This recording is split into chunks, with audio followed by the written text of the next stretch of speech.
இன்று என்ன நாள் தெரியுமா? மே 17.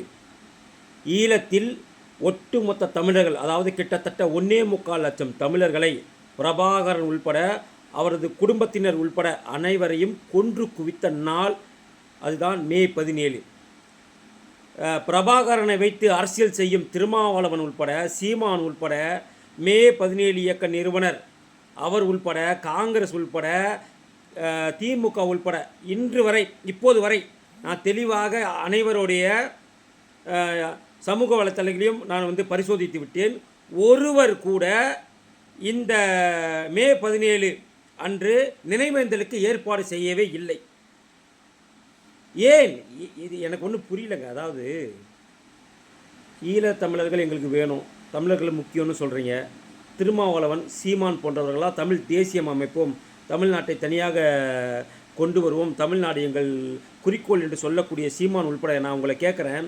சீமான் உங்களுடைய அரசியல் ஆசானாக நீங்கள் பிரபாகரன் அவர்களை நீங்கள் முன்னிலைப்படுத்துகிறீங்க. திருமாவளவன் முன்னிலைப்படுத்துகிறார், வைகோ முன்னிலைப்படுத்துகிறார், அவரது மகன் துரை வைகோ முன்னிலைப்படுத்துகிறார்.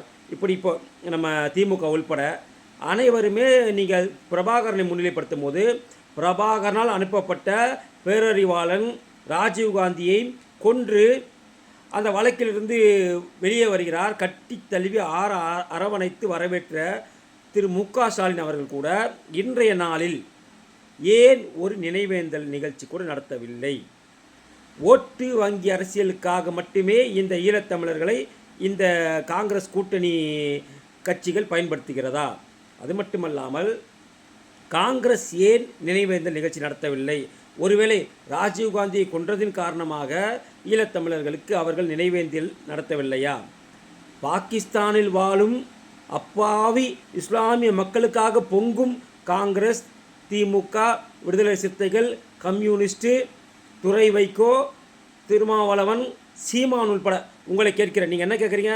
திருமாவளவன் கேட்குறாரு, ஏங்க அங்கே போய் தண்ணியை நிறுத்திட்டீங்கன்னா அந்த மக்கள் என்ன பண்ணுவாங்கன்னு.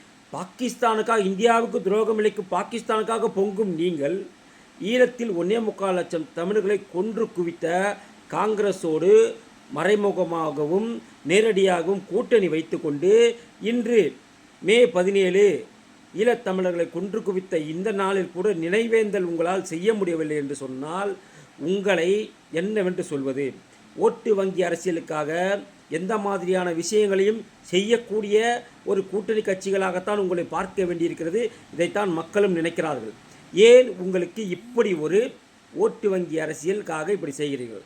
எங்கோ இருக்கக்கூடிய இஸ்ரேலுக்காக பொங்கும் நீங்கள், எங்கோ இருக்கக்கூடிய பாகிஸ்தானுக்காக பொங்கும் நீங்கள், அவர்களுக்காகெல்லாம் இங்கே போராடி நினைவேந்தல் நிகழ்ச்சி நடத்தும் நீங்கள், அஞ்சலி நடத்தும் நிகழ்ச்சி நடத்தும் நீங்கள், ஈழத்தமிழர்களில் 1.25 லட்சம் பேர் இறந்து போயிருக்காங்க.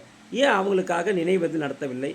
ஏன் அதை பற்றி இது வரைக்கும் பேசலை? இங்கே பாருங்கள், மணி இப்போ 1 மணி ஆக போகுது. இது வரைக்குமே இந்த முக்கிய தலைவர்கள் யாரோடைய ட்விட்டர் பக்கத்துலேயும், ஃபேஸ்புக் பக்கம், சமூக வலைத்தளத்தில் எதுலேயுமே நாங்கள் நினைவேந்த நிகழ்ச்சியில் கலந்து கொள்ளப் போகிறோம் இன்று மாலை இருக்கிறது என்று எந்த தகவலுமே இல்லை.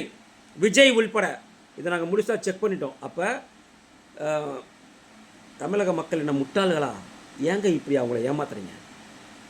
தமிழன் சொல்லி நினைவேந்தல் நடத்த மாட்டேங்கிறீங்க. படிப்புன்னு சொல்லி தமிழை படிக்க விடாமல் பண்ணுறீங்க. 3வது மொழி வேண்டாம்னு சொல்லி அவனை முட்டாளாக்குறீங்க. என்ன தாண்டா உங்களுக்கு பிரச்சனை? தொடர்ந்து ஏன்டா தமிழர்களை இப்படி பண்ணுறீங்க?